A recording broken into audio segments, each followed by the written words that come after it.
دیکھ رہے ہیں میسج آف پیس 0.7۔ علیکم ورحمۃ اللہ وبرکاتہ۔ سید ریحان علی آپ کے سامنے حاضر ہے، اور الحمدللہ ہمارے ساتھ شیخ محترم موجود ہیں، اور شیخ کا تعارف آپ سے چھپا ہوا نہیں ہے، الحمدللہ آپ ان کو سنتے رہتے ہیں اور جانتے ہیں۔ محمد امین بن فضل حق شیخ صاحب جامع تعلیم القرآن محمدیہ خاص خیری گوڑ میں مدرس بھی ہیں۔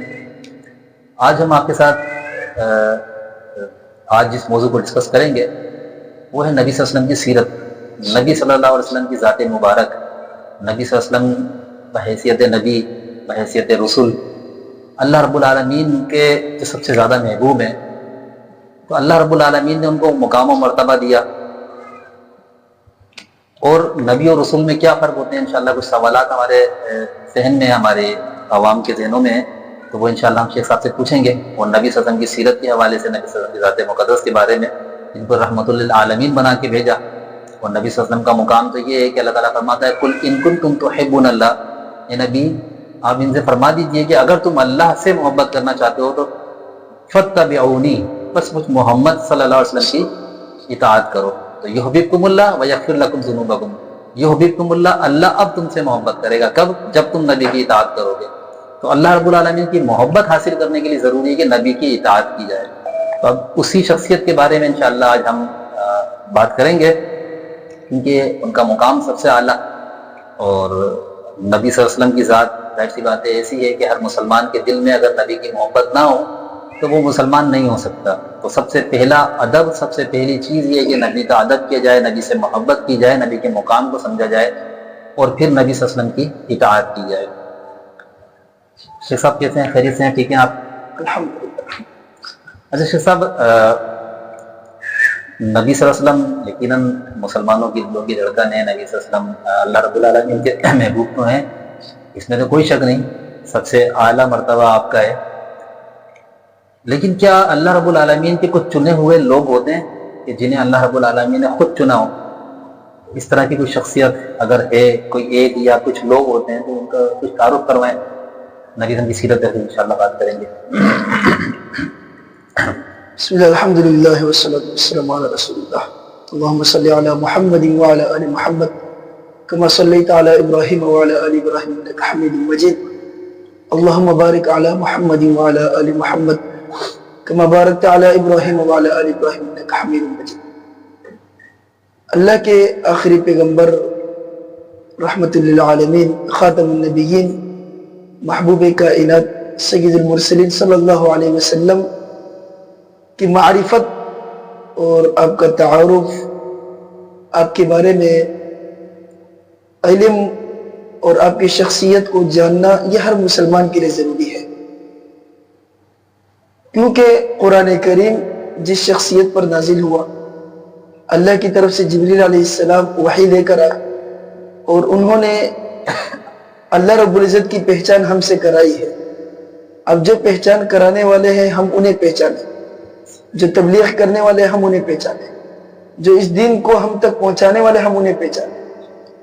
اور آپ نے جو سوال کیا ہے بڑا بہترین سوال ہے۔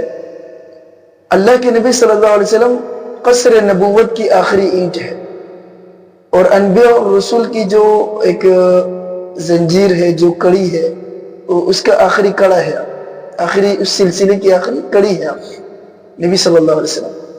تو ظاہر سی بات ہے نبی صلی اللہ علیہ وسلم کے بارے میں جو معرفت حاصل کرنے، اس سے پہلے انبیاء کرام کے بارے میں بھی جاننا ضروری ہے۔ آپ نے کہا کہ اللہ کے کیا کچھ خاص بندے ایسے ہوتے ہیں اللہ انہیں چنتا ہے لوگوں میں سے؟ جی ہاں بالکل۔ جب آدم علیہ السلام کو اور حوا علیہ السلام انہیں جنت سے اتارا گیا زمین پر، تو اللہ نے ایک وعدہ کیا تھا کہ فَإِمَّا يَأْتِيَنَّكُم مِّنِّي هُدًى فَمَن تَبِعَ هُدَايَ فَلَا خَوْفٌ عَلَيْهِمْ وَلَا هُمْ يَحْزَنُونَ، کہ یقیناً بے شک تمہارے پاس میری طرف سے ہدایتیں آئیں گی حق کی طرف رہنمائی کرنے کے لیے، بس جو شخص میرے اس ہدایت کی پیروی کرے گا قیامت کے دن نہ اس پر کوئی خوف ہوگا نہ غمزدہ ہوگا۔ اور اللہ نے اس ہدایت، وہ ہدایت کے جو واپس جنت میں جانے کا ذریعہ ہے، اس کے لیے اللہ نے کیا کیا؟ رسول بھیجے، انبیاء کرام کو بھیجا کہ جو اس جنت کی طرف رہنمائی کرے، انسانوں کو دوبارہ اللہ سے ملا دے اور خالق کو مخلوق کے ساتھ جوڑ دے۔ مخلوق کو خالق کے ساتھ جوڑ دے. تعلق باللہ, اللہ کے ساتھ جو ہم زمین پہ اترے ہیں, دوبارہ جنت سے زمین پہ انسانیت آئی ہے, تو دوبارہ جنت پہ جانے کے جو راستے ہیں, جو اسباب ہیں, وہ سب انبیاء کرام بتاتے ہیں. اللہ نے قرآن میں فرمایا کہ یخلق ما یشاء, اللہ جسے چاہتا ہے پیدا کرتا ہے, جو چاہتا ہے اللہ پیدا کرتا ہے. ویختار, اور جسے چاہتا ہے اللہ چنتا ہے. لوگوں میں سے اللہ کیا کرتا ہے؟ اختیار کرتا ہے. ان لوگوں میں سے اللہ چناؤ کرتا ہے. اور اسی طرح فرمایا اللہ یصطفی, اللہ رب العزت جو ہے چنتا ہے فرشتوں میں سے اور رسولوں میں سے. فرشتوں میں سے کن کو چنتے ہیں؟ وحی کو پہنچانے کے لیے. اور رسولوں میں سے جب وحی ان کے پاس آ گیا تو اپنی اپنی امتوں تک وحی کو پہنچانے کے لیے. اور نبی صلی اللہ علیہ وسلم کو اللہ نے یہی کہا. امام بخاری رحمہ اللہ نے قرآن کی اسی آیت سے اپنی کتاب کی ابتدا کی, انا اوحینا, اے نبی صلی اللہ علیہ وسلم بے شک ہم نے آپ کی طرف وحی کی, الیک کما اوحینا, جس طرح ہم نے وحی کی, الی النبیین, نبیوں کی طرف, نوح علیہ السلام کی طرف, ابراہیم علیہ السلام کی طرف, موسیٰ علیہ السلام کی طرف, عیسیٰ علیہ السلام کی طرف. گویا کہ انبیاء کرام کا یہ جو تسلسل ہے یہ کوئی نیا نہیں ہے.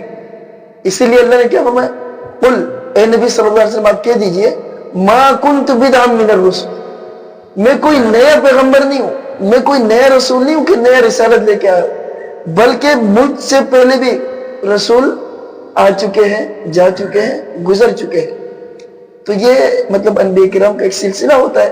اللہ رب العزت انہیں چنتا ہے. ظاہر سی بات ہے جب اللہ نے انہیں خود چنا ہے, جب اللہ نے انہیں خود چنا ہے تو اللہ کی چنوتی, اللہ کا چننا سب سے اعلیٰ ہے.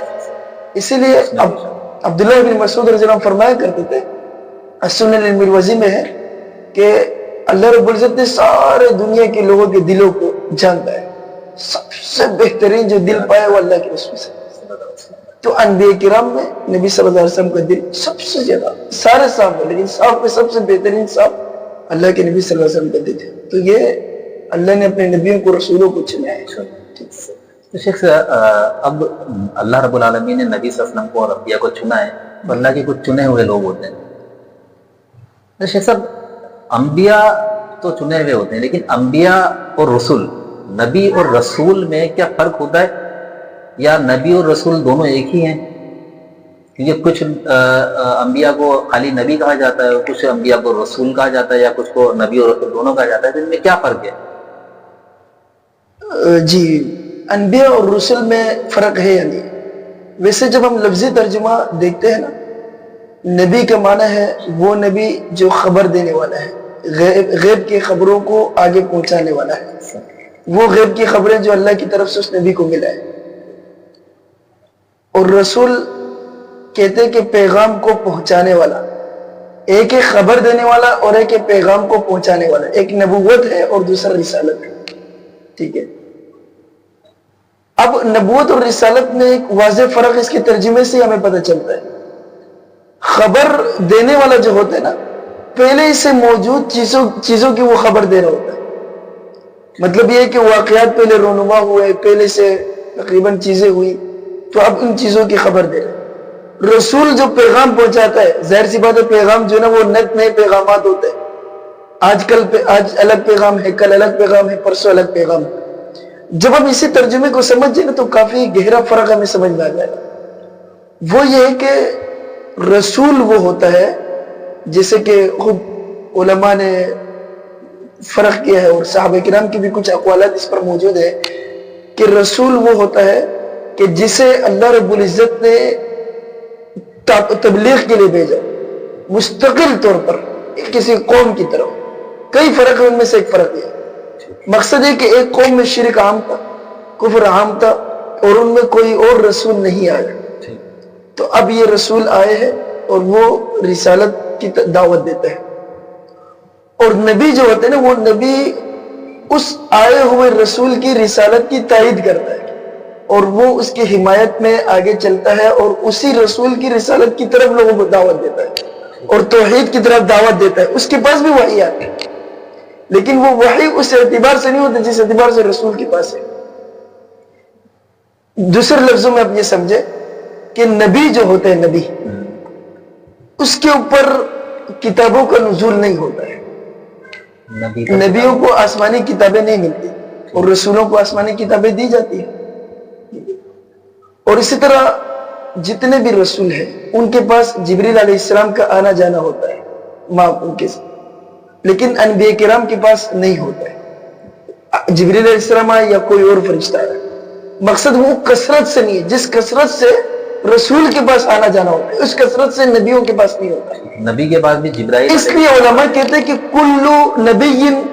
کل رسول نبی ولیکن کل نبی لیس رسول, مطلب ہر رسول نبی ہے, کیونکہ ظاہر سی بات ہے ہر نبی کے سارے صفات اس میں موجود ہے, لیکن ہر نبی رسول نہیں.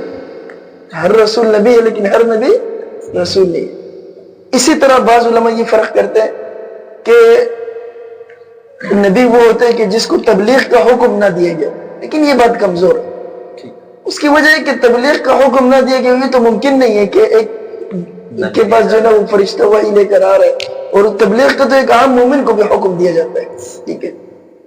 پھر بعض علماء نے یہ فرق کیا ہے کہ رسول وہ ہوتا ہے رسول جس کو الگ شریعت دے کر بھیجا گیا, یعنی کہ بڑے بڑے اولو العزم من الرسل, اللہ نے جو کہا فصبر کما صبر اولو العزم من الرسل, 5 اولو العزم رسول ہیں جو بڑے بڑے, نوح علیہ السلام, ابراہیم علیہ السلام, موسیٰ علیہ السلام, عیسیٰ علیہ السلام, اور ہمارے پیارے محمد رسول اللہ صلی اللہ علیہ وسلم خاتم النبیین. یہ 5 انبیاء کرام رسول ہے, اولو العزم من الرسل, اللہ نے ان کو کہا. اب یہ 5 یہ اتفاقی مسئلہ ہے, سارے علماء اس کے قائل ہے, مفسرین سب اس کے قائل ہے کہ یہ 5 الگ شریعتیں لے کر آئے, توحید پر ایک تھے. الگ شریعت کے کیا مقصد ہے؟ توحید ان کی ایک تھی. نبی علیہ السلام فرمائے الانبیاء, انبیاء کرام جو یہ علاتی بھائی ہے, مقصد اصل ان کی بنیاد ایک ہے, وہ کیا ہے؟ توحید ایک ہے.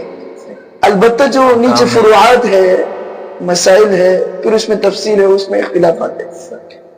بہتر یہ ہے کہ ہم فرق کریں, بہتر یہی ہے. ایک کا میں نے پڑھ رہا تھا, شیخ عبدالسلام رستمی رحمہ اللہ بہت بڑے مفسر گزرے, تو ان کی بھی کتاب پڑھنے کا موقع ملا. انہوں نے اس میں فرق یہ کرا ہے کہ اگر ہم اس نبی کی نسبت اپنی طرف کریں گے تو ہم کہیں گے یہ ہمارے نبی, جی وہ ہمیں خبر دینے والے, اور اگر نسبت ہم کریں گے اللہ کی طرف تو ہم کہیں گے اللہ کے رسول, کیونکہ اللہ نے بھیجا.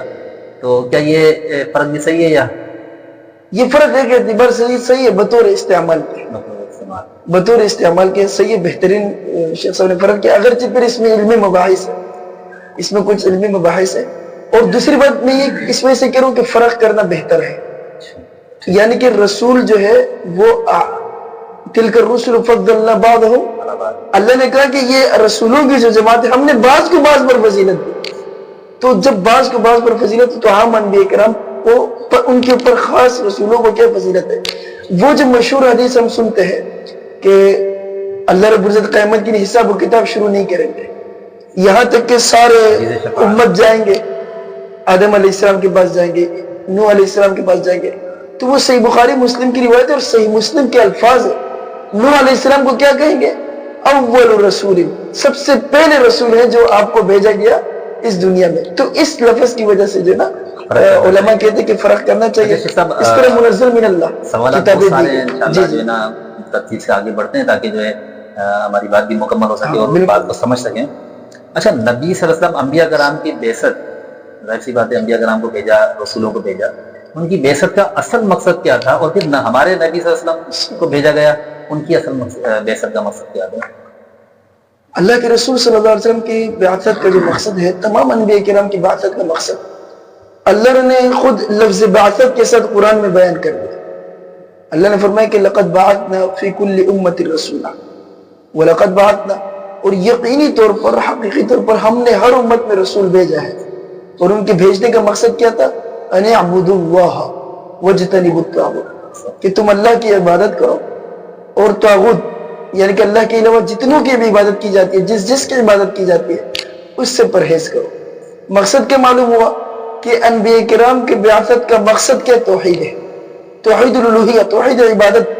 ٹھیک ہے, خالص عبادت اللہ کے لیے کرنا.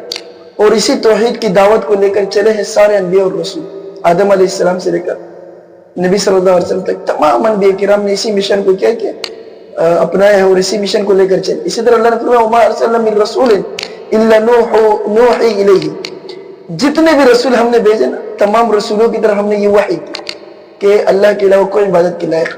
تو اللہ نے یہاں مقصد بیان کیا. اور دوسرا جو اہم مقصد ہے, اللہ نے فرمایا وَمَا أَرْسَلْنَا مِن رَسُولٍ إِلَّا لِيُطَاعَ بِإِذْنِ اللَّهِ. ہم نے جتنے بھی رسول بھیجے نا, ان کے رسول کو بھیجنے کا مقصد کیا تھا کہ اللہ کے حکم سے اس کی اطاعت کی جائے, اس کی فرمانبرداری کی جائے. گویا کہ خود انبیاء نے جس چیز کی طرف دعوت دی ہے, وَإِلَىٰ عَادٍ أَخَاهُمْ هُودًا وَإِلَىٰ ثَمُودَ أَخَاهُمْ صَالِحًا, ٹھیک ہے, سارے انبیاء کرام کا اللہ نے ذکر کیا. کیا فرمایا فَاتَّقُوا اللَّهَ وَأَطِيعُونِ, یعنی کہ توحید کو اپناؤ, تقوی کو اپناؤ, شرک سے بچ جاؤ اور میری اطاعت کرو. یعنی کہ اللہ کی توحید اور نبی انبیاء کرام صلی اللہ علیہ وسلم کی اطاعت, یہی ان کے بعثت کا مقصد تھا. اچھا, نبی صلی اللہ علیہ وسلم کی بعثت ہو گئی جی, اب کیا نبی صلی اللہ علیہ وسلم کے بعد کوئی نبی, مسلمانوں کا عقیدہ الحمدللہ اس پر ایمان ہے, جیسے کہ نبی صلی اللہ علیہ وسلم کے بعد کئی لوگوں نے دعویٰ کیا نبوت کا, تو نبی صلی اللہ علیہ وسلم بحیثیت نبی آئے اور پھر خاتم النبیین بن کر آئے. تو اب جو لوگ نبوت کا دعویٰ کرتے ہیں تو اس بارے میں تھوڑا سا ذرا وضاحت کر دیں کہ ایسی بات ہے تو ہمارا اجماعی متفقہ پھر وہ ہے ایمان اس بات پر کہ نبی آخری نبی ہے, اس کو کس طرح دیکھتے ہیں؟ انبیاء کرام کا سلسلہ جاری تھا, رسول آ رہے تھے, آخر عیسیٰ علیہ السلام پر آ کر یہ سلسلہ رک گیا. اب ہمیں قرآن کریم میں سورہ یاسین آپ پڑھے, فَعَزَّزْنَا بِثَالِثٍ, ایک ایک قوم کے پاس 3 انبیاء کرام بھی آئے. اس طرح بنی اسرائیل میں انبیاء کرام کا ایک بڑا سلسلہ جاری تھا.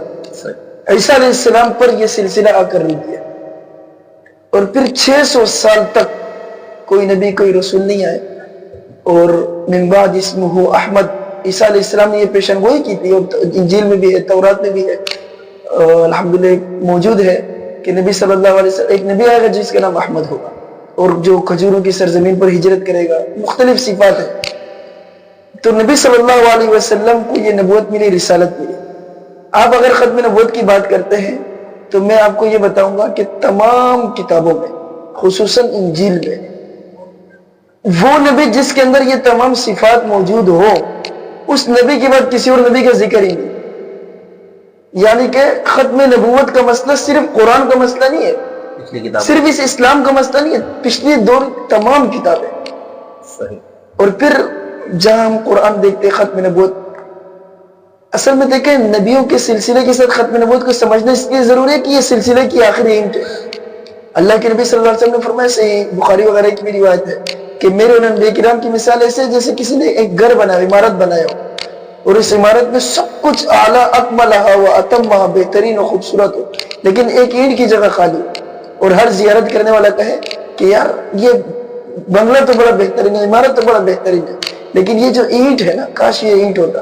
نبی علیہ السلام فرماتے انا هذه اللبنہ, یہ اینٹ میں ہوں, میں یہ اینٹ ہوں. تو نبی صلی اللہ علیہ وسلم قصر نبوت کی یہ آخری اینٹ ہے. اور پھر ختم نبوت کو اللہ رب العزت نے قرآن میں کئی جگہ ذکر کیا, ولیکن رسول اللہ خاتم النبیین, یہ محمد صلی اللہ علیہ وسلم اللہ کے رسول ہے اور نبیوں کے آخر ہے, خاتم ہے, مہر ہے. مہر جب لگ جائے تو اس پرچے میں آپ کو کچھ اور لکھنے کی اجازت نہیں ہے. ہاں, مہر لگ جائے کچھ اور لکھنے کی اجازت نہیں. ان کی قبر پر جو ہے نا, ان کی قبر پر رحمت برسائے.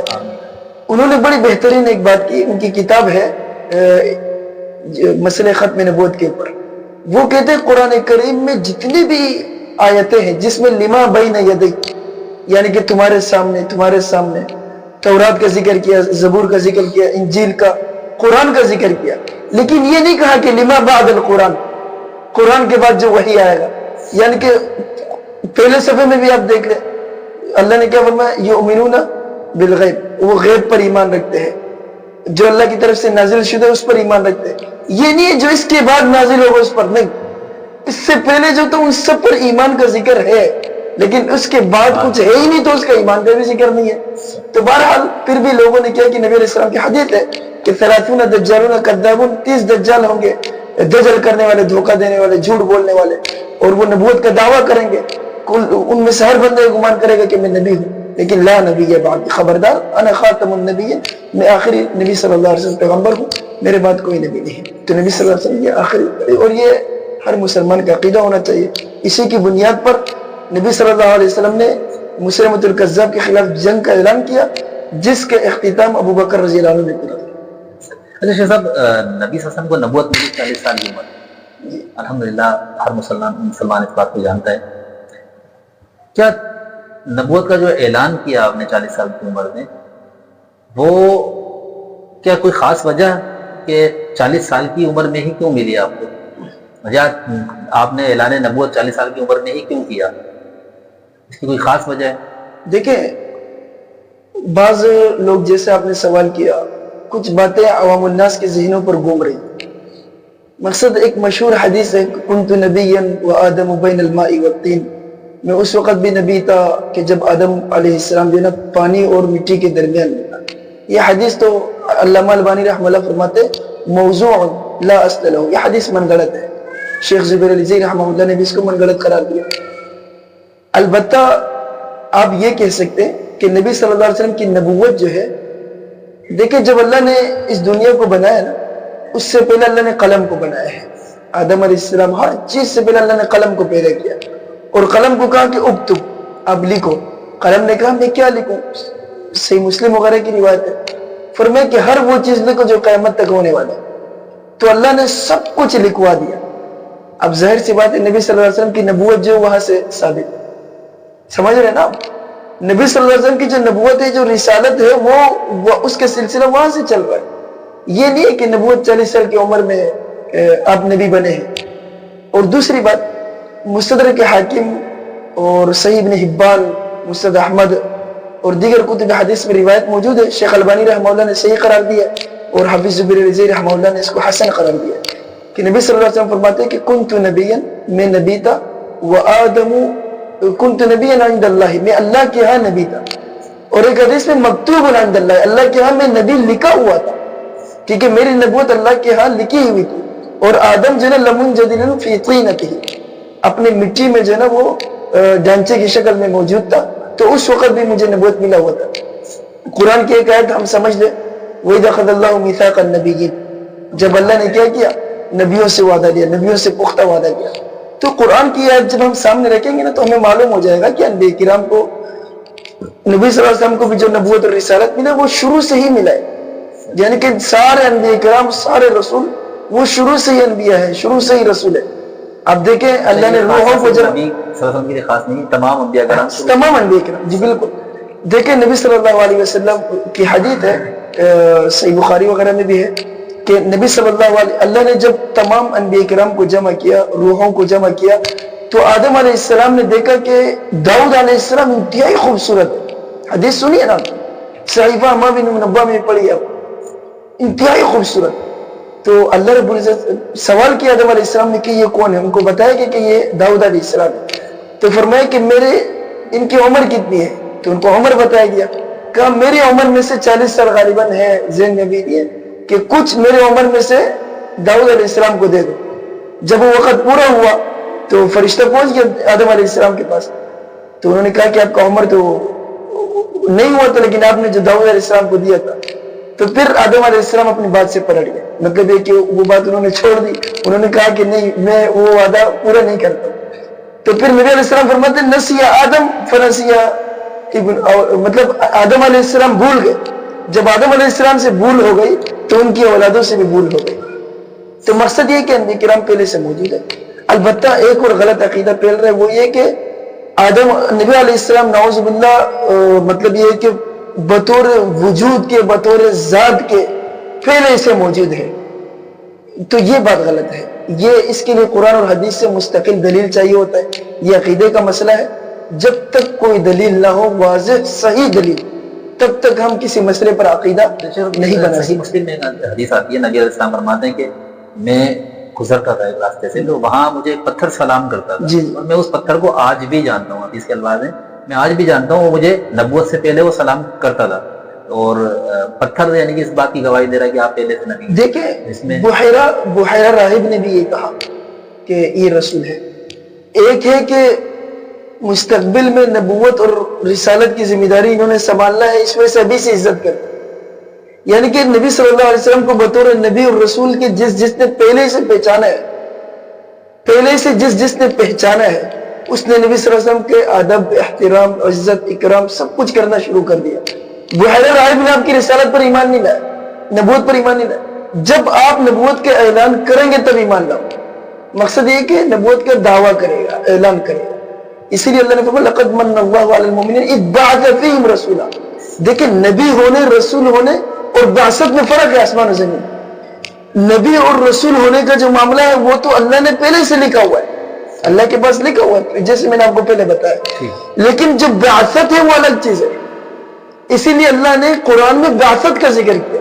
سارے انبیاء کرام کے ساتھ بھی اللہ نے بعثت کا ذکر کیا، بھیجنا، یعنی کہ بطور نبوت کی ذمہ داری، بطور رسول اور رسالت کی ذمہ داری. اس سے پہلے رسول اور نبی آپ لکھے ہوئے تھے. مثال کے طور پر آپ کو کوئی ذمہ داری ملنی ہے، ٹھیک ہے، اب وہ جو ذمہ داری آپ کو ملنی ہے ہم نے پہلے سے لکھ دی کہ ریحان بھائی کے لیے ذمہ داری ہے. اب جب تک اس کا مطلب اعلان نہیں ہوگا تب تک آپ وہ ذمہ داری تھوڑی سنبھال سکتے ہیں. بھلے لکھا ہوا ہے، جب لکھا ہوا ہے بھلے، لیکن آپ نہیں سنبھال سکتے. اسی طرح انبیاء کرام اور رسول کا معاملہ ہے کہ، اور نعوذ باللہ من ذالک، میں آپ کو یہ بات بتاؤں، جو لوگ یہ کہتے ہیں کہ نبی علیہ السلام کو پہلے سے یعنی کہ نبی تھے اور رسول تھے اور ذمہ داری سب کچھ تھا، تو کیا نعوذ باللہ آپ صلی اللہ علیہ وسلم نے 40 سال جو زندگی گزاری وہ بغیر دعوت و توحید کی گزاری ہے، بغیر تبلیغ کی گزاری ہے؟ لمحہ فکریہ ہے. جب نبی صلی اللہ علیہ وسلم کی بعثت ہو گئی، آپ کو یعنی کہ ذمہ داری مل گئی، دوسرے لفظوں میں آپ یہ سمجھے کہ تجدید، یعنی کہ آپ کو مکمل ذمہ داری مل گئی تو آپ نے دن رات ایک کر دی. یا ایھا المدثر قم فانذر یا مزمل قم الليل الا قليلا، سارے دعوت و تبلیغ آپ نے کی. ٹھیک. اچھا، نبی صلی اللہ علیہ وسلم کو اللہ رب العالمین نے رحمت للعالمین لکھا ہے، مطلب کسی خاص شخصیت، خاص قوم، خاص مذہب کے لیے نہیں، تمام عالمین، یعنی کہ صرف اس عالم کے لیے بھی نہیں، تمام عالمین کے لیے آپ کو رحمت بنا کے بھیجا. تو تمام عالمین کے لیے نبی صلی اللہ علیہ وسلم کو رحمت بنا کے بھیجا، اس کا کیا مقصد ہے؟ کیونکہ ایک عالم جن ہے، عالم انس ہے، عالم حشرات اور یہ جتنے بھی ہیں، ان میں کیا کس طریقے سے نبی کی رحمت پہنچے گی وہاں تک؟ جی بالکل. اللہ کے نبی صلی اللہ علیہ وسلم کے بارے میں اللہ رب العزت نے قرآن میں ارشاد فرمایا وَمَا أَرْسَلْنَاكَ إِلَّا رَحْمَةً لِلْعَالَمِينَ، اور نہیں ہم نے آپ کو بھیجا مگر سارے جہانوں کے لیے، تمام جہانوں کے لیے رحمت بنا کر. مقصد ہم نے آپ کو سارے جہانوں کے لیے رحمت بنایا ہے.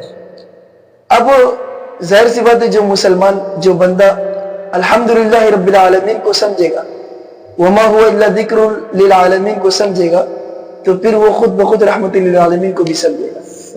دیکھیں عالم کئی جہان ہیں، وہ تو خیر الگ تفصیلی بحث ہے، لیکن اللہ رب العزت تمام جہانوں کا رب ہے. اسی طرح نبی صلی اللہ علیہ وسلم تمام جہانوں کے لیے رحمت ہے، اور یہ قرآن تمام جہانوں کے لیے نصیحت ہے. بات یہ ہے، اگر ہم بات کریں آسمان و زمین کی، تو آپ کو معلوم ہے نبی صلی اللہ علیہ وسلم نے فرمایا لا تقوم الساعة حتى يقال في الارض اللہ اللہ. جب تک زمین میں اللہ کا نام لینے والا موجود ہے، توحید موجود ہے، تب تک قیامت نے قائم نہیں ہونا. عیسیٰ علیہ السلام کے بعد مشرکین مکہ کو آپ دیکھیں، خود عیسائیوں کو آپ دیکھیں، اہل کتاب کو دیکھیں، جنہوں نے لقد کفر الذین قالوا ان اللہ المسیح ابن مریم، عیسیٰ علیہ السلام کو اللہ کا بیٹا بنا لیا. یہودیوں نے عزیر علیہ السلام کو اللہ کا بیٹا بنا لیا. مشرکین مکہ نے 360 بت انبیاء کرام اور اولیاء کرام کے نام پر مرکز توحید جبرائیل علیہ السلام نے بنایا تھا، اس میں انہوں نے بت رکھ دی 360 بت. اور یہ کوئی معمولی بت نہیں تھے، بڑے بڑے اولیاء کرام کے بت تھے، انبیاء کرام کے بت تھے، ٹھیک ہے، ان کے ناموں پر بت انہوں نے بنائے تھے. مقصد اب آپ سوچیں، جب توحید نام کی چیز باقی نہیں رہی تو عذاب نے آنا تھا، یعنی اس دنیا نے تباہ ہونا تھا، یعنی سب کچھ نے ختم ہونا تھا. تو اس وقت اللہ نے اپنے نبی کو رحمت بنا کے بھیج دی، یعنی کہ آپ نے توحید کی طرف دعوت دی، اندھیروں سے لوگوں کو نکالا، روشنی کی طرف، شرک سے توحید کی طرف، کفر سے اسلام کی طرف، تب سارے جہان کے لیے رحمت بن گئے. زمین ابھی بھی اسی طرح قائم ہے، آسمان اسی طرح قائم ہے، جنات ہے، حشرات ہے، ہر چیز ابھی تک اسی طرح قائم ہے. عمومی عذاب نہیں ہے کہ ساری دنیا تباہ ہو جائے. تو نبی صلی اللہ علیہ وسلم رحمت ہے اس کے لیے. اور باقی جو مثالیں اس کی بے شمار مثالیں ہیں. اونٹنی آئی ہے نبی علیہ السلام کے پاس شکایت کی، پرندہ آئے ہیں نبی صلی اللہ علیہ وسلم کے پاس، وہ منبر والا جو مثال ہے، یعنی کہ جو اس کی جو تنہ ہے کھجور کے درخت، وہ 2 درختوں کے ملنے کی مثال ہے. کنکریوں کی جو تسبیحات صحابہ کرام وہ سنتے تھے، کھانے میں برکت، جانور خود آ کے نبی صلی اللہ علیہ وسلم کے سامنے گردن وہ کر رہے کہ اس کو کاٹ.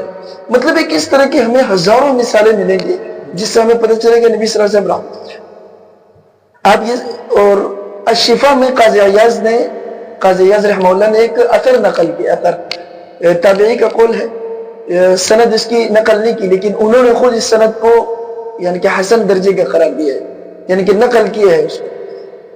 اس میں ایک اللہ کے نبی صلی اللہ علیہ وسلم نے جبریل علیہ السلام سے پوچھا کہ اے جبریل، اللہ نے مجھے رحمت للعالمین کہا ہے، آپ کو میری وجہ سے کون سی رحمت حاصل ہوئی، مطلب مجھ سے آپ کو کیا رحمت ملی ہے؟ تو جبریل علیہ السلام نے کہا کہ اللہ کے رسول صلی اللہ علیہ وسلم، میں تمام رسولوں کے اوپر، انبیاء کرام پر وحی لے کر آ رہا تھا، لیکن مجھے اپنے اوپر امن نہیں تھا، میں خوف میں مبتلا تھا کہ کہیں ایسا نہ ہو کہ کوئی عمل مجھ سے ایسا ہو جائے جس سے میں تباہ ہو جاؤں، میں برباد ہو جاؤں، میں کسی نقصان میں پڑ جاؤں، اللہ ناراض ہو جائے مجھ سے۔ لیکن جب آپ کے اوپر میں نے قرآن لے کر آیا اور قرآن کی وحی شروع ہوئی تو اللہ نے مجھے کیا لقب دیا؟ نزل بہ الروح الامین، کیا لقب دیا؟ اس کو لے کر اترے کون؟ روح الامین، امانت دار جبریل علیہ السلام۔ تو کہتے ہیں کہ میں امن میں آ گیا کہ اب میرا خاتمہ خراب نہیں ہونا ہے، کیونکہ اللہ نے مجھے خود امین کا لقب دے دیا، روح الامین کا لقب اللہ نے مجھے دے دیا۔ تو نبی علیہ السلام سے یہ رحمت جبریل علیہ السلام کو حاصل ہوا ہے، اور اسی رحمت کے ذریعے کہ الحمدللہ ہم دینی پروگرام یہاں کر رہے ہیں اور ہمارے الحمدللہ ساتھی سننا۔ اچھا، نبی صلی اللہ علیہ وسلم سے محبت، دیکھیں ہر مذہب میں ظاہر سی بات ہے وہ اپنے نبی سے یا جس کو وہ نیک سمجھتے ہیں، نیک لوگ سمجھتے ہیں، ان سے محبت کی جاتی ہے، اور مسلمان ظاہر سی بات ہے تمام انبیاء سے محبت کرتے ہیں، اور پھر سب سے بڑھ کر محمد رسول اللہ صلی اللہ علیہ وسلم سے۔ نبی صلی اللہ علیہ وسلم سے محبت کا انداز کیا ہونا چاہیے؟ دیکھیں ایک محبت تو وہ ہے جو یہود و نصارہ نے بھی کی اپنے نبیوں سے، انہوں نے غلو کیا اتنا زیادہ حد سے بڑھے کہ ان کو اللہ کا بیٹا بنا دیا، مسیح ابن اللہ یا عزیر ابن اللہ۔ اب مسلمانوں میں ہم دیکھتے ہیں کئی ٹھیک ہے مسالک اپنی جگہ پر، لیکن سب محبت کرتے ہیں نبی پر۔ بالکل۔ اب محبت کا صحیح انداز جو شریعت نے بتایا ہے وہ کیا ہے؟ کس طرح نبی سے محبت کرنی چاہیے؟ جی بالکل، سب سے پہلے محبت کو سمجھنا چاہیے، محبت کس کو کہتے ہیں۔ عام طور پر ہم ایک لفظ کے اوپر ہی بات کر لیتے ہیں، عشق اور محبت۔ عام طور پر ایک طرف محبت کا میدان ہے، ایک طرف عشق کا میدان ہے۔ محبت میں نرمی ہے، محبت میں کنٹرول ہے، محبت میں اصول ہے، ضوابط ہے، اور عشق میں جذبات ہے۔ عشق میں کنٹرول نہیں ہے، عشق میں اپنے ذاتیات ہے، اور عشق اس محبت کو کہتے ہیں۔ امام ابن القیم رحمہ اللہ نے بھی اپنی کتاب روضۃ المحبین و نزہۃ المشتاقین میں یہ بات لکھی ہے کہ محبت وہ ہوتے جو اصولوں کی بنیاد پر کی جائے، اور عشق وہ ہوتے جو دنیا کے سارے اصول توڑ کر کیا جائے۔ یہی وجہ ہے، آسان لفظوں میں ہم یہ سمجھیں گے کہ ماں سے محبت ہوتا ہے، باپ سے محبت ہوتا ہے، بہن سے محبت ہوتا ہے، سب سے محبت ہوتا ہے، لیکن عشق جو ہے نا، عشق وہ کسی سے بھی نہیں ہوتا ہے۔ عشق کے لفظ کے استعمال صرف ایک ہی جگہ میں ہوتا ہے، جب دو نوجوان لڑکے اور لڑکی وہ غلط محبت کرتے ہیں، اور اس محبت میں نہ وہ رشتہ داروں کو دیکھتے ہیں، نہ اپنی غیرت کو دیکھتے ہیں، نہ اسلام کے قوانین اور اصولوں کو دیکھتے ہیں، وہاں پہ عشق کا لفظ استعمال ہوتا ہے، کیونکہ وہ محبت ہے جو تمام اصول توڑ کر کیا جائے۔ بعض شعراء نے عشق کا لفظ استعمال کیا اسی محبت، وہ اسی محبت کے لیے استعمال کیا جس میں سارے اصولوں کو توڑ کر کیا اور جائے۔ اللہ رب العالمین نے نبی صلی اللہ علیہ وسلم کے لیے جہاں بھی استعمال کیا ہے تو لفظ محبت ہی استعمال کیا عشق نہیں ہے، بلکہ رأفت کیا ہے، الفت کیا ہے، ٹھیک ہے، خلت کیا ہے، خلیل۔ اب محبت کرنے کس انداز میں ہے؟ اب دیکھیں یہود و نصارہ کی آپ نے بات کی، نبی صلی اللہ علیہ وسلم نے تو فرما دیا، صحیح بخاری مسلم کی روایت ہے، لا تطرونی کما طرت النصارى المسیح ابن مریم، تم مجھے اس طرح نہیں بناؤ جس طرح عیسائیوں نے عیسیٰ علیہ السلام کو بنا دیا تھا، انہوں نے اللہ کا بیٹا بنا دیا۔ فقولوا عبد اللہ ورسولہ، مجھے اللہ کا بندہ اور اس کے رسول صلی اللہ علیہ وسلم ہی کہو۔ محبت کے اصول، محبت کے ضوابط، محبت کے قواعد، محبت کے جو بارڈر ہے وہ اللہ کے نبی علیہ السلام نے خود مقرر کی ہے۔ قرآن کریم الحمد سے لے کر والناس تک نبی صلی اللہ علیہ وسلم کی تمام صحیح احادیث ہم ان پر عمل کریں، یہ نبی صلی اللہ علیہ وسلم کی محبت۔ قرآن میں اللہ نے کیا فرمایا؟ قل ان کنتم تحبون اللہ فاتبعونی یحببکم اللہ۔ یہود و نصارہ یہ کہا کرتے تھے، نحن ابناء اللہ واحباؤہ، ہم اللہ کے چہیتے ہیں اور اللہ کے لاڈلے ہیں، اللہ کے پسندیدہ محبوب ہیں۔ اللہ نے کیا کہا؟ اگر تم اللہ کے محبوب ہو تو فاتبعونی، اس نبی صلی اللہ علیہ وسلم کی اتباع کرو، اس کی پیروی کرو، تب تم سے اللہ محبت کرے گا۔ وہ ایک صحابی آئے نا، صحابی کہنے لگا اللہ کے نبی صلی اللہ علیہ وسلم قیامت کب ہے؟ صحیح بخاری مسلم کی روایت ہے، انس بن مالک رضی اللہ عنہ روایت کرتے ہیں۔ تفصیلی حدیث آخر میں کیا قیامت کی کیا تیاری کی؟ فرمایا کہ اللہ اور اس کے رسول صلی اللہ علیہ وسلم سے محبت کرتا ہے، کہا یہ محبت آپ کو جنت لے جائے، تو محبت جنت لے جائے۔ اور محبت سنن ترمذی کی روایت ہے، من احب سنتی فقد احبنی، جو میرے طریقے کے ساتھ، میرے سنت کے ساتھ، میرے بتائے ہوئے راستے پر چل کر زندگی گزارتے ہیں وہ مجھ سے محبت کرتا ہے۔ ومن احبنی کان معی فی الجنہ، اور جو مجھ سے محبت کرتا ہے تو وہ میرے ساتھ جنت میں ہوگا۔ ایک اور حدیث بہترین حدیث ہے، آپ حیران ہو جائیں گے، آج کل معاشرے میں ہو سکتی ہے یہ حدیث لوگوں کو پریشان کر۔ دیکھیں صحیح بخاری وغیرہ کی ہی روایت ہے، صحیح مسلم میں ہے، صحیح مسلم کی حدیث ہے، سنن ابن ماجہ میں بھی ہے۔ سیدنا ابی بن کعب رضی اللہ عنہ یہ فرماتے کہ اللہ کے نبی صلی اللہ علیہ وسلم کے ایک صحابی تھے انصاری، اور میں نہیں جانتا ہوں کہ کوئی اور صحابی اتنے دور سے آتے جتنے دور سے وہ صحابی آتے، انتہائی دور سے نماز پڑھنے کے لیے آ رہے، اور کوئی بھی نماز ان سے نہیں چھوڑتی تھی، اور پیدل آ رہے۔ کہتے میرے دل میں اس کے لیے تڑپ پیدا ہوا، میں نے اس کو مشورتاً کہا اللہ کے بندے دو مشورہ آپ کو دیتا ہوں۔ پہلے مشورہ تو یہ ہے کہ آپ کوئی سواری خرید لیں، تاکہ اس سواری کی وجہ سے آپ کیا کریں، راستے کی تکلیف اور کیڑے مکوڑے اور مطلب سانپ وغیرہ اس قسم کے ضرری جو جانور وغیرہ ہے ان سے آپ بچ جائیں، اور راستے میں آپ گریں گے بھی نہیں۔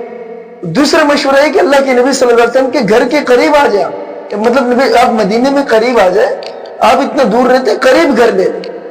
تو اس صحابی نے ٹک کر کے جواب دیا، آج ہمارے ہاں یہ جواب دے دینا تو لوگ فتویٰ لگائیں گے۔ جذباتی نہیں ہونا چاہیے، انسان کو سکون اور اطمینان کے ساتھ بات کریں۔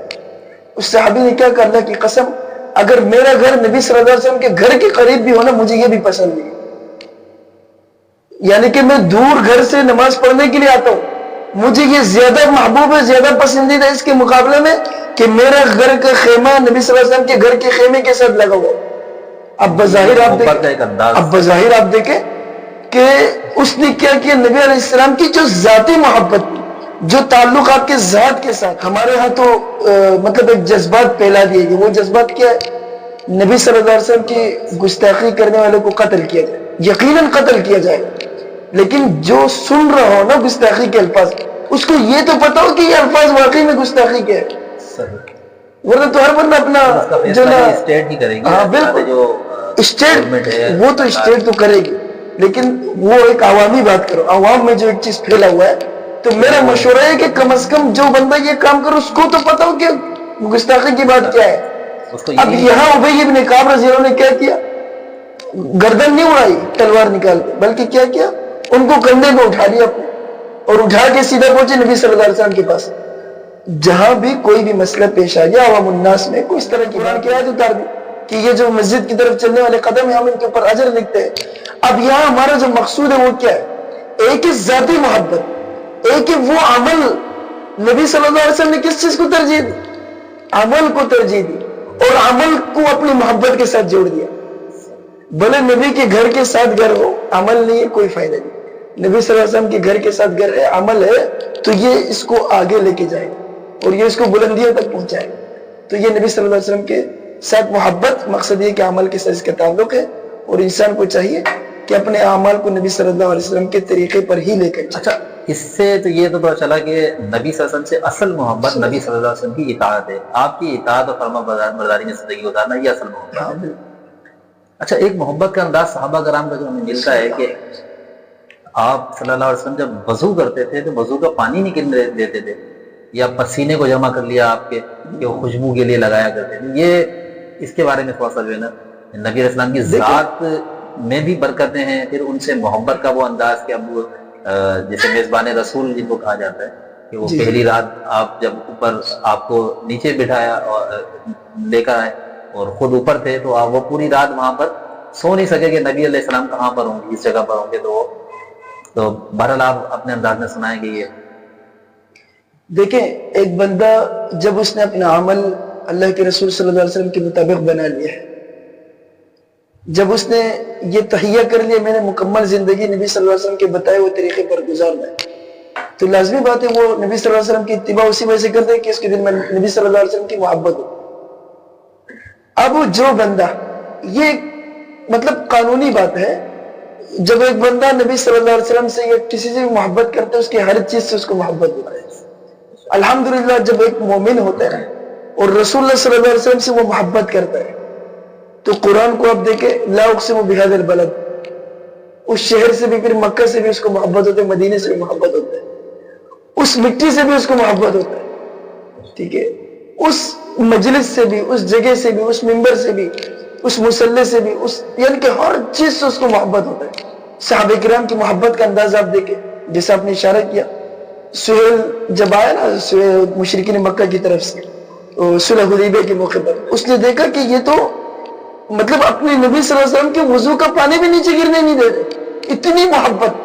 نبی صلی اللہ علیہ وسلم کا جو پسینہ مبارک ہے وہ صحابہ کرام جمع کر رہے، صحابیہ جمع کر رہی ہیں، اور کیا کہہ رہی ہے کہ عطر مشک عنبر سے بھی زیادہ خوشبو ہے اس کا. آپ صلی اللہ علیہ وسلم کے داڑھی کے بال انہوں نے محفوظ رکھا ہوا، نبی صلی اللہ علیہ وسلم کے سر کے بال محفوظ رکھے ہوئے، آپ صلی اللہ علیہ وسلم کی کئی نشانیاں محفوظ رکھی ہوئی. لیکن بات یہ نشانی ہو وہ پھر سند کے ساتھ ثابت ہوتا ہے.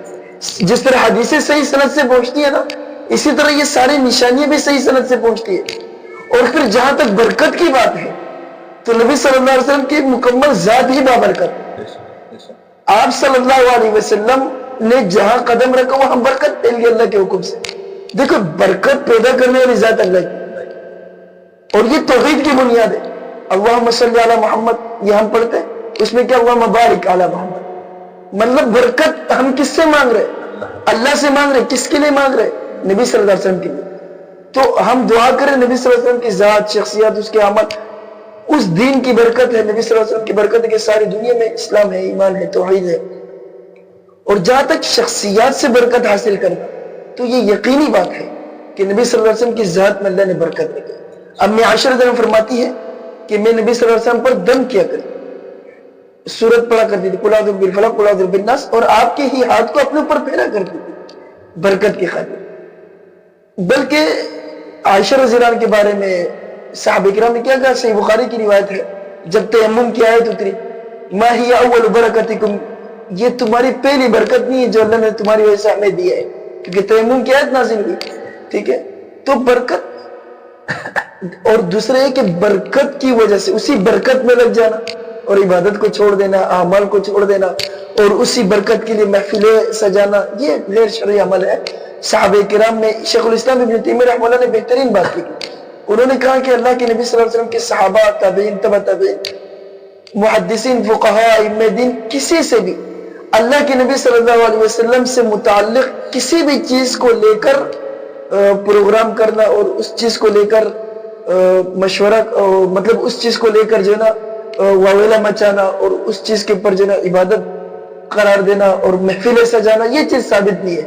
البتہ جو چیز یقینی ہے کہ نبی علیہ السلام کی اس کے عزت، احترام، ادب، ٹھیک ہے، وہ الگ چیز ہے.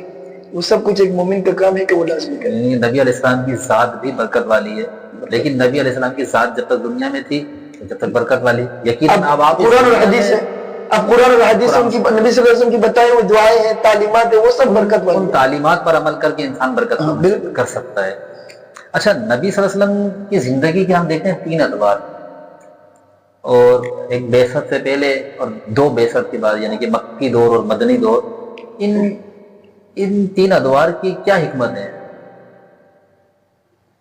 دیکھیں، جب ہم نبی صلی اللہ علیہ وسلم کے ابتدا، یعنی کہ اسلام سے یہ نبوت اور رسالت سے پہلے کا دور اور اس کے بعد مکی دور، مدنی دور، ان تینوں دور پر غور کرتے ہیں تو ہمیں ایک چیز پتہ چلتا ہے کہ نبی صلی اللہ علیہ وسلم کی جو ابتدائی دور، یعنی کہ پیدائش کے بعد کا جو مرحلہ ہے، اگر بالفرض عیسیٰ علیہ السلام کو نبوت پیدائش سے ہی مل گئی، ٹھیک ہے، اور انہوں نے انی عبداللہ کا کلمہ کہا اور دعوت و تبلیغ کا کام پھر ہوش سنبھالتے ہی انہوں نے ترتیب کے ساتھ کرنا شروع کر دیا، وہ الگ معاملہ تھا.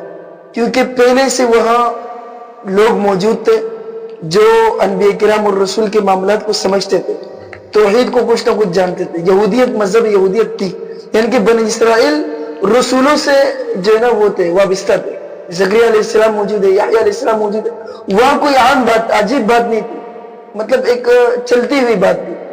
لیکن نبی صلی اللہ علیہ وسلم نے پوری دنیا میں اگر ہم دیکھیں 600 سال کے بعد نبی صلی اللہ علیہ وسلم کو نبوت دی. لیکن ہم مکہ کے اس میں دیکھیں تو مکہ کا جو مطلب نقشہ ہے اس میں ابراہیم علیہ السلام کے بعد اسماعیل علیہ السلام کے بعد کوئی نبی نہیں ہے. مکمل اتنا فترت ہے, یعنی کہ مکمل اتنا فاصلہ ہے کہ اس کے بعد نبی صلی اللہ علیہ وسلم کو نبی بنائے گئے. اب اگر ایک دم نبی صلی اللہ علیہ وسلم کو نبوت مل جاتی 10 سال کی عمر میں, 20 سال کی عمر میں, 30 سال کی عمر میں, تو لوگ اعتراض کرتے. لوگ اعتراض کرتے, کیا اعتراض کرتے کہ بھائی یہ نبی کہاں سے بن گیا, اس کے اندر تو کوئی اعلیٰ کوالٹی نہیں ہے, اس کے اندر تو کوئی صفات ہی نہیں ہے, ان کے اندر کوئی ایسا چیزیں نہیں ہے کہ ہم مانیں. اللہ نے ابتدائی 40 سال میں اپنے نبی کو منوایا ہے, یعنی کہ ساری دنیا نے آپ کو مانا. لبثت فیکم عمرا, کیا فرمایا, اے لوگوں میں نے 40 سال تم میں گزارا ہے. 40 سال جو بندہ ہوتا ہے نا تو ذہن اس کے بالکل برابر ہو جاتا ہے, قوت میں بھی برابر ہو جاتا ہے, صحت میں, ہر چیز میں برابر ہو جاتا ہے. مطلب ہے کہ 40 سال کی عمر میں سارے لوگوں کے ساتھ آپ نے وقت گزارا, زندگی گزارا, تجارت بھی کی, کاروبار بھی کیا, حتیٰ کہ بکریاں بھی آپ نے چرائی ہے, ٹھیک ہے, اس طرح دیگر معاملات بھی آپ نے کیے, سب کچھ کیے, فیصلے بھی کیے, حتیٰ کہ جنگوں میں بھی شرکت کی, حرب الفجار ہوا, حلب البذول ہوا, سب کچھ نبی صلی اللہ علیہ وسلم نے کیا ہے. ٹھیک ہے, وہ کہتے ہیں نا کہ جب سونا بنانا ہو نا, سونا تو اس کو آگ میں خوب جلانا پڑتا ہے, جتنا آگ میں جلتا ہے تو پھر اتنا ہی خالص ہوتا ہے. اللہ نے اپنے نبی صلی اللہ علیہ وسلم کی تربیت کی, ٹھیک ہے, ادبانی ربی فاحسن تادیبی. نبی صلی اللہ علیہ وسلم فرماتے ہیں کہ مجھے میرے رب نے ادب سکھایا اور بہترین ادب سے نوازا ہے. پھر ہم مکی دور میں آ جاتے ہیں. مکی دور میں جب نبی صلی اللہ علیہ وسلم کو نبوت اور رسالت مل گئی, ایک دم اگر مسلمانوں کو پاور مل جاتا نا تو مشرکین کہتے یہ تو کوئی جادو کا سہارا لے رہا, کوئی کہتے کہ نہیں ان کا کوئی بنا بنایا پلان ہے, جنات ان کے ساتھ ہے. مقصد اس قسم کی باتیں بن, اور مسلمانوں کو بھی اسلام کی قدر نہیں ہوتی. آج ہم جو بیٹھے ہوئے نا, ہمیں توحید کی قدر کیوں نہیں ہے؟ کیونکہ ہم نے اس طرح مار نہیں کھایا, ہم نے اس طرح تکلیفیں نہیں اٹھائی, ہم نے ان ابتلاءات کو نہیں دیکھا ہے. جب صحابہ کرام کے اوپر تکالیف آئی, آزمائشیں آئی, پریشانی, چھپ چھپ کے اسلام کو پھیلا رہے, کھلم کھلا پھیلا رہے, اور مار کھا کے پھیلا رہے, اور ڈنکی کی چوٹ پہ پھیلا رہے, مختلف مرحلے صحابہ کرام کے. ان سب کی وجہ کیا ہے؟ مضبوطی, آہستہ آہستہ مضبوط. 40 سال کی عمر ایک ایسی عمر ہے کہ اس میں انسان کا ذہن پختہ ہو جاتا ہے, بردباری, بلغ اشدہ, حکمتیں اور فیصلہ کرنے کا پاور. قرآن میں اللہ نے اسی کا ذکر ہے, بلغ اشدہ. تقریباً انبیاء کرام کو یہی ذکر ہے, اشدہ, مضبوطی کی عمر. 40 سال کی عمر میں تقریباً انبیاء کرام کو نبوت ملے, سوائے مکی دور, مدنی دور. تو مکی دور میں یہ ہے کہ اسلام کی پختگی, اس پر مضبوطی, تاکہ رہتی دنیا تک لوگوں کو پتہ چل جائے کہ اسلام یہ ایک دم قوت نہیں پکڑا, اس نے کمزوری کمزوری کمزوری, حکمت, تبلیغ, محنت, تدریج بتدریج کیا ہوا ہے, آگے بڑھا ہے. اور مدنی دور میں پھر اللہ رب العزت نے, مدنی دور میں بھی آپ دیکھیں جنگیں ہوئی, کچھ جنگوں میں بظاہر شکست ہوا, اور صحابہ کرام بھی شہید ہوئے, نبی صلی اللہ علیہ وسلم کو بھی زخمی کیا گیا, اور اس طرح دیگر معاملات بھی ہوئے. ٹھیک ہے, آخر فتح مکہ کے موقع پر آپ نے لا تثریب علیکم اليوم کا اعلان کیا, یعنی کہ ساری زندگی کا خلاصہ وہ فتح مکہ تھا. ٹھیک ہے نا, یعنی کہ کبھی دعوت دی آپ نے, کس انداز میں دعوت دی کہ آپ کو تکلیف دی جا رہی, کبھی کس انداز میں دعوت دی چھپ کے, کبھی کس انداز میں ظاہر, کبھی آپ مکہ چھوڑ کر جا رہے, کبھی کیا کبھی, اور آخر آپ فاتح اعظم بن کر گئے. یعنی کہ یہ ہے دعوت کی بنیاد, اور یہ اللہ کی حکمت ہے, باقی واللہ عالم. اچھا, اب نبی صلی اللہ علیہ وسلم کی زندگی, نبی صلی اللہ علیہ وسلم کی سیرت پہ گفتگو ہو رہی ہے, اور نبی صلی اللہ علیہ وسلم کی زندگی کے حوالے سے, یعنی کہ آپ کی ذات کے حوالے سے بھی پتہ چلا, اور یہ بھی پتہ چلا کہ نبی صلی اللہ علیہ وسلم کی جب تک اطاعت نہ ہو تو محبت بھی مکمل نہیں ہوتی. اور اس کے ساتھ ساتھ ضروری ہے کہ نبی صلی اللہ علیہ وسلم کا آداب, ان کے مقام کو سمجھا جائے, اور ان کے اطاعت اور اتباع میں زندگی گزاری جائے. اچھا, ایک لفظ قرآن پاک میں آتا ہے اتباع کا, اور ایک لفظ یہ آتا ہے اطاعت کا. اتباع اور اطاعت میں فرق ہے یا دونوں مترادف ہیں؟ دیکھیں, عربی زبان انتہائی فصیح زبان, فصیح اور بلیغ زبان ہے. اگر ایک ہی معنی کے لیے 10 لفظ بھی استعمال کیا جائے نا تو ہر لفظ کے استعمال کی الگ وجہ ہوتی, اور ہر لفظ کی بنیاد بھی الگ ہوتا ہے. مثال ہم لے لیتے ہیں شیر ہے نا, شیر کو عربی میں بولتے ہیں اسد, حمزہ بھی بولتے ہیں, انس بھی بولتے ہیں, ٹھیک ہے نا, اور اس طرح عباس بھی بولتے ہیں, یعنی کہ مختلف نام ہے. حمزہ اس وقت بولتے جب شیر چیر پاڑ کر رہا ہو, گوشت کھا رہا ہو, اس وقت اس کو کہتے ہیں حمزہ. جب شیر حملہ کر کے واپس چلا جائے نا اس کو کہتے ہیں عباس. جب شیر جو ہے نا وہ بچوں سے محبت کرے تو اس کو کہتے ہیں انس. یعنی کہ 100 سے زیادہ نام ہے شیر کے. مقصد ہے کہ عربی انتہائی فصیح زبان ہے, اور جو لفظ عرب لوگ جو نا اختیار کرتے ہیں اس کی بھی کئی وجہ ہوتی ہے. مثال درہم اور دینار, دینار کا لفظ عربیوں نے کیوں وضع کیا, عرب نے, اہل عرب نے, کیونکہ دینار کا آخر کیا ہے, نار ہے. جو بندہ اس دینار کے پیچھے لگے گا نا وہ جہنم کی آگ میں جائے. درہم کا آخر کیا, ہم, غم اور پریشانی. جو اس درہم کے پیچھے لگتا ہے آخر وہ غم اور پریشانی کے پیچھے لگتا ہے, اس کا مقدر غم اور پریشانی ہے. تو یہ جو اتباع اور اطاعت ہے, اتباع کا معنی ہے قدم بقدم چلنا, اور اطاعت کا معنی ہے قبول کرنا, پیروی کرنا. ٹھیک ہے, اب جب ہم اس کا ترجمہ سن لیا ہم نے تو معنی خود سمجھ میں آ گیا کہ اتباع جو ہے وہ عمل میں ہے اور اطاعت جو ہے وہ قول میں ہے. یعنی کہ جب آپ یہ کہتے ہیں نا بات مان لی تو آپ اطاعت کا لفظ استعمال کریں گے. صحیح. جب آپ یہ کہتے ہیں کہ نبی صلی اللہ علیہ وسلم کے طریقے پر عمل کر دیا, وہاں اتباع کا لفظ. یہی وجہ ہے کہ پورا قرآن آپ اٹھا لیں, کہیں بھی اللہ رب العزت نے اپنے لیے اتباع کا لفظ استعمال نہیں کیا, کیونکہ اتباع کہتے ہیں اس کو قدم بقدم نبی عمل کے ساتھ تعلق ہے. نبی صلی کی بات کی تو ہم اطاعت کر سکتے ہیں, اتباع نہیں کہ اللہ نے اپنے لیے, کیوں, عمل اللہ کے, مطلب وہ تو ہے ہی نہیں نا, اتباع تو اللہ کے لیے. اور نبی صلی اللہ علیہ وسلم کے ساتھ اتباع اور اطاعت دونوں آئے ہیں, کیونکہ آپ صلی اللہ علیہ وسلم کے طریقے پر بھی چلنا ہے اور آپ کے فرمانبرداری بھی کرنی ہے. آپ کی باتیں سن بھی رہے ہیں اور آپ کے عمل کو دیکھ بھی رہے ہیں, تو اسی لیے اتباع اور اطاعت. آسان مثال یہی ہے, نبی صلی اللہ علیہ وسلم کے حکم پر عمل کرتے ہوئے نماز پڑھنا یہ اطاعت ہے, اور نبی صلی اللہ علیہ وسلم کے بتائے ہوئے طریقے کے مطابق نماز پڑھنا یہ اتباع ہے. یہ فرق ہے. مطلب لفظ سے جو ہے بالکل واضح ہو گئی بات بھی اس کی, یہ والی کہ اتباع اور اطاعت میں فرق کیا ہے. اور بس اللہ رب العالمین ہمیں نبی صلی اللہ علیہ وسلم کی اتباع اور اطاعت میں ہی زندگی گزارنے کی توفیق عطا فرمائے. بہرحال نبی صلی اللہ علیہ وسلم کی زندگی, نبی صلی اللہ کی شخصیت تو ایسی شخصیت ہے کہ انسان ساری زندگی نبی صلی اللہ کی زندگی پہ بات کرتا رہے تو بات مکمل نہیں ہو سکتی. ایسی اللہ رب العالمین نے ایسی بابرکت ذات ہمارے درمیان بھیجی ہے. بلکہ اللہ تعالیٰ فرماتا ہے لقد من اللہ علی المؤمنین اذ بعث فیہم. تو یہ سب اللہ کا سب سے بڑا احسان ہے کہ اللہ رب العالمین نے نبی صلی اللہ علیہ وسلم کو بھیجا اور ہم ان کے امتی ہیں.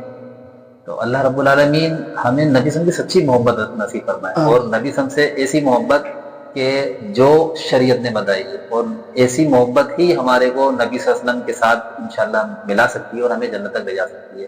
اور باقی وہ محبت جو یہود و نصارہ نے اپنے انبیاء سے کی, جو غلو کیا, تو اللہ تعالیٰ ایسی محبت سے بچائے, اور اللہ تعالیٰ ہمیں ایسی محبت کرنے کی توفیق عطا فرمائے جو شریعت مطہرہ کے مطابق ہے. السلام علیکم.